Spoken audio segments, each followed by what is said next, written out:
Bismillahirrahmanirrahim. Assalamualaikum warahmatullahi wabarakatuh. Jemaah rahimakumullah, jemaah yang dirahmati Allah Subhanahu wa taala. Bertemu lagi kita dalam edisi Ramadan. Kajian tentang Rasulullah dan para sahabatnya. Kali ini mengangkat kisah tentang penghafal Al-Qur'an berkenaan dengan tanggal 17 Ramadan saat ini 1441 Hijriah. Ketika kisah diangkat saat Rasulullah Shallallahu Alaihi Wasallam kedatangan dua anak muda. Dua anak muda ini mempunyai misi kepada Rasulullah disebabkan karena hadiah yang diiming-imingi oleh suku Adol dan suku Qarah. Hingga kemudian dua orang pemuda ini datang kepada Rasulullah dengan berpakaian islami, dengan salam juga salam islami.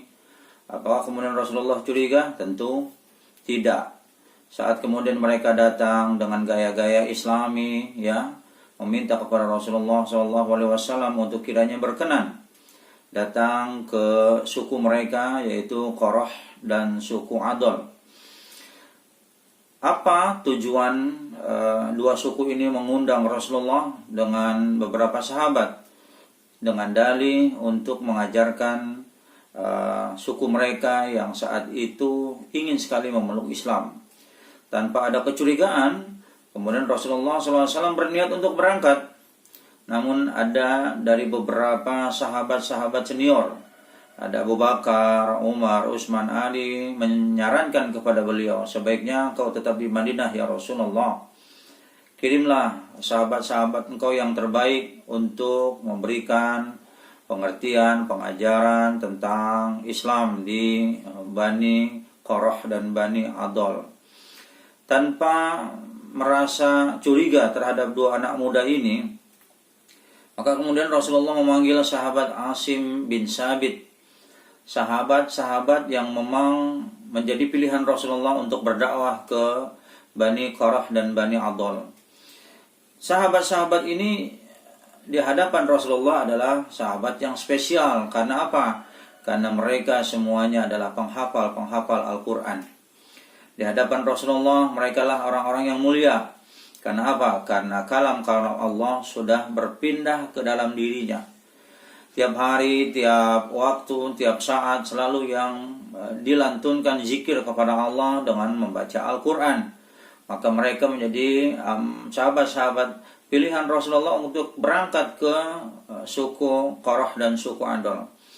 Akhirnya Sayyidina Asim bin Sabit memilih beberapa sahabat-sahabat lainnya yang berjumlah 9, hingga dengan satu beliau berjumlah 10.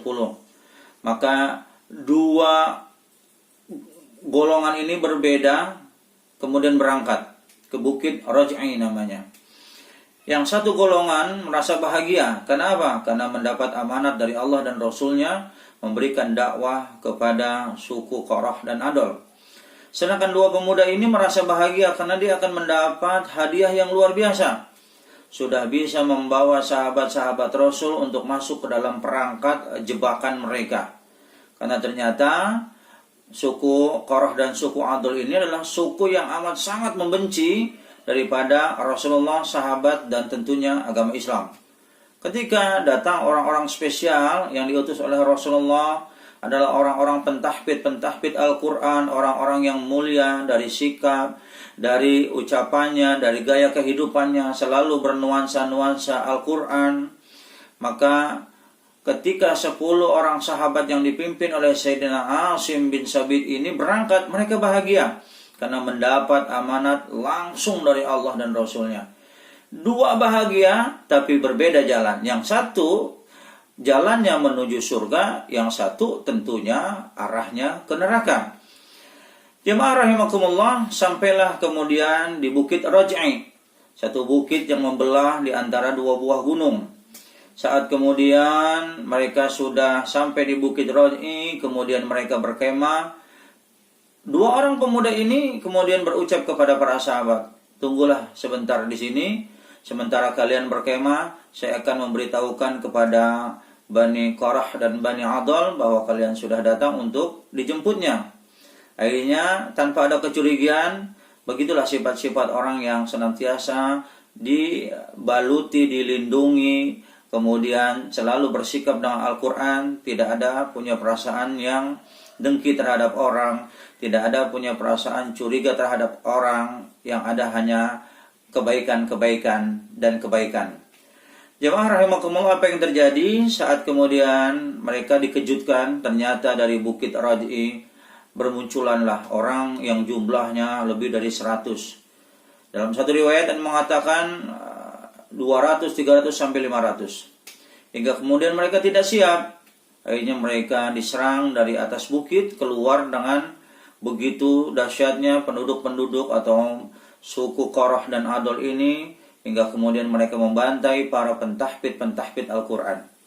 Mereka membunuh orang-orang yang menjadi pilihan-pilihan Rasulullah, orang-orang yang menjadi kebanggaan Rasulullah dengan Al-Quran di dalam dirinya. Hingga kemudian salah seorang sahabat pemimpin yang bernama Sayyidina Asim bin Sabit kemudian dibiarkan hidup. Dan apa yang terjadi? Sayyidina Asim bin Sabit hanya meminta, sebelum saya juga kalian eksekusi untuk dibunuh, sebagaimana teman-teman saya yang telah berpulang ke rahmatullah dengan kebahagiaan. Karena dua. Yang pertama, dia mendapat amanah dari Allah dan Rasulnya. Yang kedua, Al-Quran berada di dalam dirinya. Karena kata Rasulullah, Iqra'ul Quran fa innahu ya'ti yaumal qiyamah bi syafa'ah li ashabi. Bacalah Al-Quran, berlomba-lomba orang membaca Al-Quran, karena Al-Quran akan datang pada yaumil qiyamah. Sementara orang dalam keadaan susah minta pertolongan, tapi kita akan dilindungi dan didatangi oleh Al-Quran yang kita baca, dan spesial kita bisa hafal.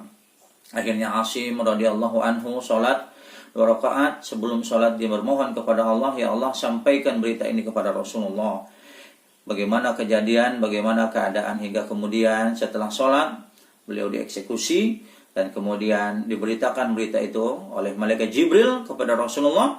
Dan kemudian terjadilah bagaimana Rasulullah SAW mendengar berita ini sangat luar biasa, marah bercampur sedih, hingga kemudian kita kenal dengan satu peristiwa Rasulullah mengangkat selama kurang lebih sebulan untuk berkunut nazilah, memberikan sesuatu, mohon kepada Allah agar suku Quraish dan Adol ini dibalas, sebab karena perbuatan mereka membunuh orang-orang pentahfidz Al-Quran. Semoga kita senantiasa selalu mencintai Al-Quran. Yakinlah saudaraku, karena Al-Quran ini akan membawa dan memberikan kita syafaat. Di samping syafaat dari Rasulullah, kita juga akan diberikan syafaat dari apa yang kita baca, apa yang kita hafal, dan apa yang kita amalkan.